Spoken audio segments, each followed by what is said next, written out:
As this is Jordan with Life School, and I want to talk about spirit weeks and how they can impact behavior in your building. Now, a lot of times this has a negative connotation, so you think there's going to be a lot of disruption in the building, which is going to spike behavior. And that can happen, but what you want to do is make sure all of the events, all the activities, everything you're doing is tied to your school-wide expectations and positive behavior. That way you're celebrating all the good things that are happening in your building. And if you're doing this right, you can even strategically time the events at times you know behavior is going to spike before. So like take March or October, for example. Instead of starting March or October with, here are our school-wide expectations, these things, we're just not going to tolerate bad behavior this month, and you remind them that that's good practice, reminding them ahead of time when you know it's going to be a concern.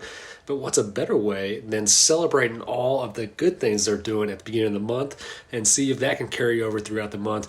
Now you've addressed your worst months of the year and you spread positive vibes throughout. Have a great day.